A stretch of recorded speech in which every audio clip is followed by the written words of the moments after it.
ये जलवायु जो चैप्टर है उस पर हम तीसरा वीडियो ये डाल रहे हैं इसको समझाने के लिए। ये वो वीडियो बहुत बड़ा हो जाता, उसमें भी हम छोटा मने करके इसको आपको समझाने का प्रयास कर रहे हैं। हालांकि कोई बात छूटे नहीं उसका भी ध्यान रखा जा रहा है। तो लैंड फॉर्म्स, जलवायु को प्रभावित करने वाले जो कारक हैं वो सब इसी में है। तो पिछला वीडियो में हमने बता दिया कि लेटिट्यूड, एल्टीट्यूड और nearness from sea, direction of wind, ये चारों को हम आपको बता चुके हैं। अब ये पांचवा कारक जो है फॉरेस्ट, वन जो है कहीं के जलवायु को किस प्रकार से प्रभावित करता है। हम जानते हैं वन का जो है महत्व अगर बताने लगे तो यही बहुत बड़ा हो जाएगा और इसको एक दिन क्या कई दिन तक बताया जा सकता है, लेकिन आपको एकदम शॉर्ट में बताना है कि इसका जलवायु पर क्या असर पड़ता है। हम जानते हैं कि वन जो होते हैं वो बादलों को आकर्षित करते हैं, वर्षा करवाते हैं किसी क्षेत्र में। तो जहां पर वर्षा होने लगी वो जलवायु तो वहां का बदलेगा, वहां का उसका असर पड़ेगा।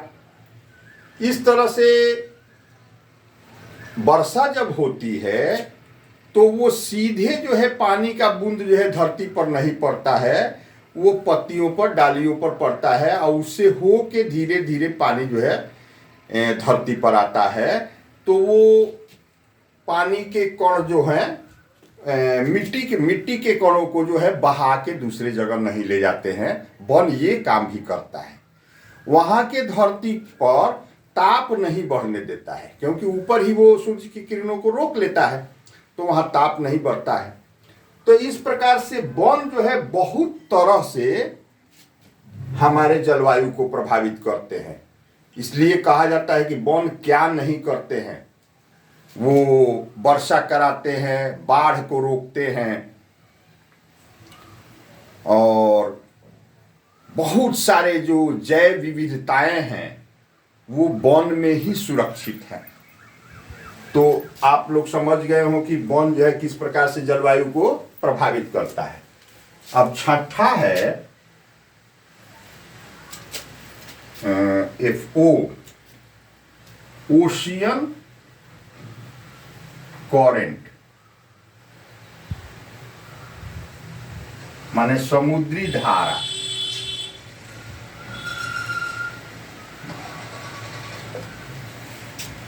अब समुद्री धारा जो है वो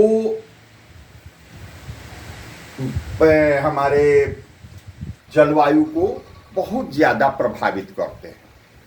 अब इसी क्रम में आपको बता दें कि दक्षिण अमेरिका में वो प्रशांत महासागर के किनारे पर पेरू और इक्वाडोर नाम के देश हैं। अब उन देशों के किनारे 5 से 7 वर्ष के बीच में कभी भी एक ठंडी जलधारा निकलती है और वो ठंडी जलधारा जब पूर्वी द्वीप समूह की ओर, इधर भारत की ओर आती है तो उस साल क्या होता है कि पश्चिम दक्षिण जो मानसून जो आके भारत में पूरा पानी का बरसाता है, उस मानसून को वो अपने तरफ थोड़ा आकर्षित कर लेता है और इसका परिणाम ये होता है कि उस साल भारत में वर्षा बहुत कम होती है, सूखा पड़ जाता है। ये गर्म और उसको कहा जाता है एल नीनो। इस एल नीनो का अध्ययन जो है दुनिया भर के मौसम वैज्ञानिक या जलवायु वाले वैज्ञानिक जो है उसको करते रहते हैं, इसको ध्यान रखा जाता है। भारत के भी जो जलवायु को देखने वाले वैज्ञानिक हैं उनका नजर हमेशा पेरू, इक्वाडोर के तटों पर लगा रहता है कि इस साल क्या हो रहा है। तो ये गर्म जलधारा निकलती है तो इसका असर इतना ज्यादा दुनिया पर पड़ता है। तो इससे आप क्या समझते हैं, इससे आपको स्वतः समझ में आ गया होगा कि समुद्र में धाराएं जो चलती रहती हैं, गर्म धारा हो या ठंडी धारा हो, उसका असर जलवायु पर पड़ता है। इसी तरह से एल नीनो निकलता है 3 वर्ष के बाद जो है वो कभी कभी पेरू के तट पर ही प्रशांत महासागर के किनारे एगो ला नीना जलधारा निकलती है। ये ठंडी जलधारा होती है। अब ठंडी जलधारा होती है और ये जब हमारे पूर्वी द्वीप समूह की ओर पहुंचती है तो हम जानते हैं कि ठंडा, जो अभी ना बताए हैं पिछला वीडियो में आपको, कि जहां पर ठंडा होता है वहां वायु का दाब ज्यादा होता है, वहां से हवाएं चलती है, दूसरे जगह पर जाती हैं। तो उस साल क्या होता है कि भारत में पूरा पानी बरसता है, जिधर देखो उधर पानी ही पानी, और उस साल भयंकर भयंकर बाढ़ आती है इस ला नीना के कारण। तो समुद्री धारा का इतना प्रभाव है। इससे हमको लगता है कि आप लोगों को समझ में आ गया होगा कि समुद्री धारा का जलवायु पर बहुत ज्यादा असर पड़ता है। 7वां है ओशियन कर रेन, रेन वर्षा। जहां पर वर्षा होगी वहां वनस्पतियां होगी, और वनस्पतियां होगी तो बहुत सारे जीव जंतु होंगे, तो वहां का जलवायु अलग होगा। और जहां वर्षा नहीं होगी, सूखा रहेगा, वहां वनस्पतियां नहीं उगेगी, तो वो क्षेत्र जो है जीवन विहीन बन जाएगा। तो इस तरह से ये वर्षा जो है जलवायु को प्रभावित करते हैं। 8वां कारक है एम से माउंटेन। माउंटेन माने पहाड़। पहाड़ ये किस प्रकार से प्रभावित करते हैं?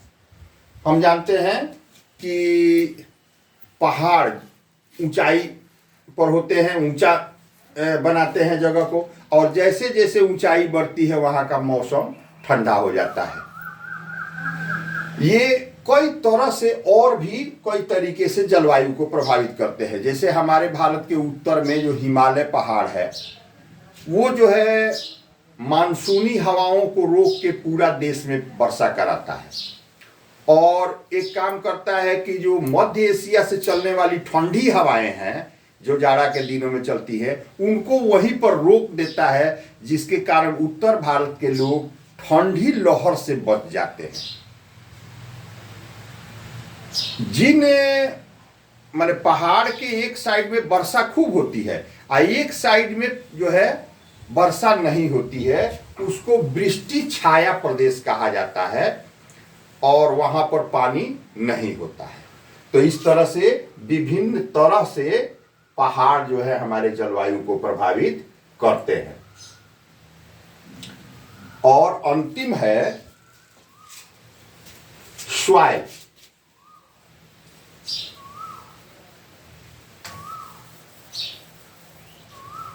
अंतिम कारक 9वां कारक है स्वाइल,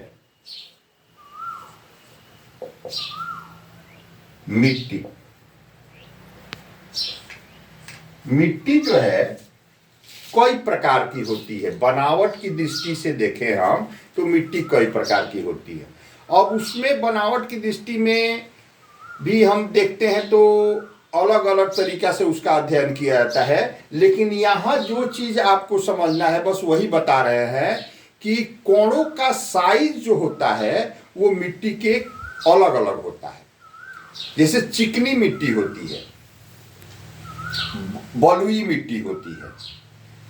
तो बालू जो हम जानते हैं कि बालू क्या होता है, वो जल्दी गर्म हो जाता है और जल्दी ठंडा भी हो जाता है। पानी की तरह इसका जो है गर्मी का ताप वाला प्रभाव है। तो जिन प्रदेशों में मिट्टी का जो कण है, साइज जो है कण का साइज वो बड़ा बड़ा होला, कंकरीली मिट्टी है या बलुई मिट्टी है, वो जल्दी गर्म होता है और जल्दी ठंडा हो जाता है। इसी प्रकार चिकनी मिट्टी जो है वो देर से गर्म होती है और देर से ठंडा होती है, और ये जो है हमारे जलवायु को प्रभावित करते हैं। तो इस प्रकार से आप लोगों को ये तीसरा वीडियो में जलवायु से संबंधित जितने कारक हैं उनको हम आप लोगों को बता दिए।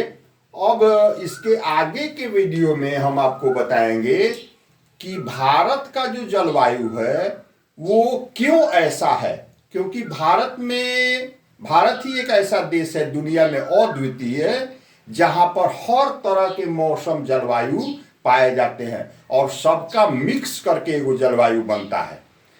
इस तरह का देश दुनिया में अन्य कोई नहीं है जहां इतनी ज्यादा ऋतुएं, इतने ज्यादा मौसम और जलवायु में इतनी विभिन्नताएं पाई जाती है। तो इस बारे में आपको अगला में ये जनरल था, पूरा दुनिया में जलवायु को प्रभावित करने वाले कारक हैं, लेकिन भारत में कौन कौन से ऐसे कारक हैं जो जलवायु को प्रभावित करते हैं ये हम अगले वीडियो में बताएंगे। धन्यवाद।